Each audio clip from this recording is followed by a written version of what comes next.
A freshman Democrat in Congress forced to apologize after members of both parties accused her of anti-Semitism for tweeting, "It's all about the Benjamins, baby," suggesting lawmakers are being bribed to support the country of Israel. It's not the first time Ilhan Omar has made anti-Israeli remarks, and fellow Congress members, including our next guest, are calling to kick her off the Foreign Affairs Committee. Republican Congressman from New York, Lee Zeldin, joins us from D.C. Lee, good morning to you. Good morning. You say there's a double standard. Why?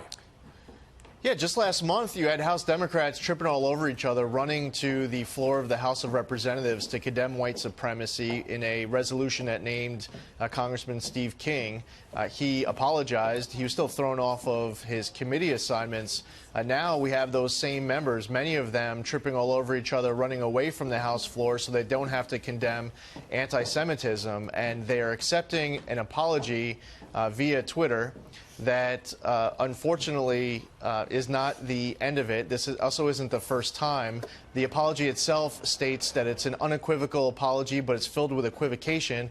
And as you just played that tweet that said all about the Benjamin's baby and how Congresswoman Omar was tweeting at me last week that said thank you next from Ariana Grande. Her apology comes across as, sorry not sorry from Demi Lovato. I don't take it as a real sincere apology. And when she was asked about it last night on video, you see a lack of empathy and true understanding.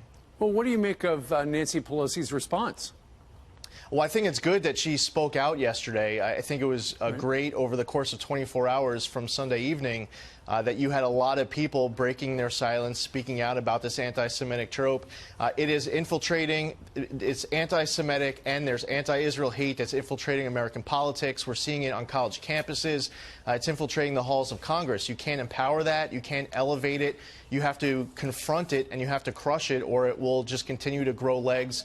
We'll see it more and more like a cancer across our country. So I'm hearing from 18, 19, 20-year-olds on college campuses who have multiple stories, Jewish students of confronting anti-Semitism. I think it's good to speak up, but there's more that needs to get done in this case. What do you mean it's infiltrating the halls of Congress? That's disturbing. Yeah, well, we're seeing so in 2008, 2012, 2016, the Democratic National Convention, there was a move to put in anti-Israel, pro-BDS language and more that fortunately didn't make its way in. You're going to see that exposed again in 2020.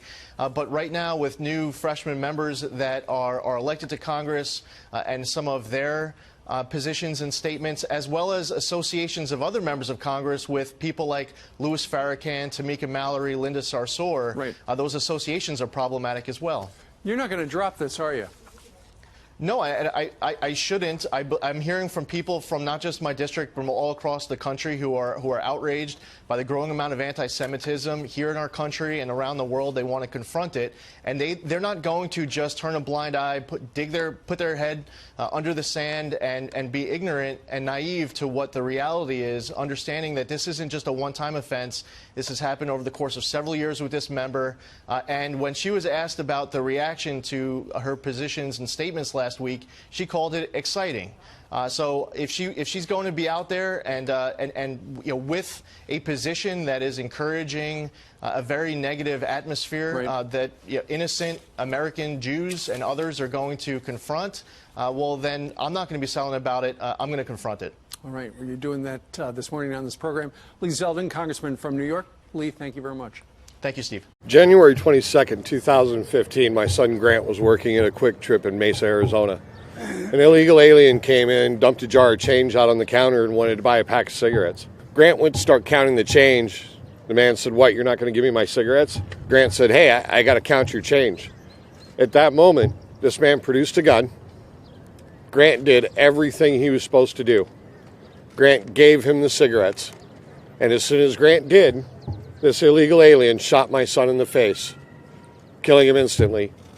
He then stepped over Grant's body, grabbed a couple more packs of cigarettes, stepped back over Grant, and turned and looked at my son.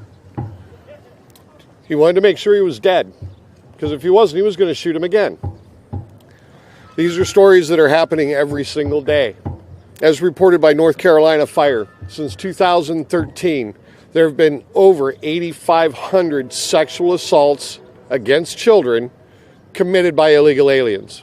90% of our heroin and fentanyl is coming across our southern border, and 78% of that number is coming across in Arizona, where we're from. 70,000 people a year are overdosing from heroin laced with fentanyl. How many more people need to die? How many more people need to overdose for Pelosi to come to the table and do her job? How many people need to die for Ocasio-Cortez to stop her ridiculous rhetoric about concentration camps? Marianne and I have been fighting for a long time. Blood on their hands. Our children are worth it. And Marianne's right. It's blood on their hands. And I'm honored to be with these gentlemen because they're fighting for us and they're fighting for you. You know, I made a promise right after Grant died that I was going to keep fighting for Grant, fighting for the American people.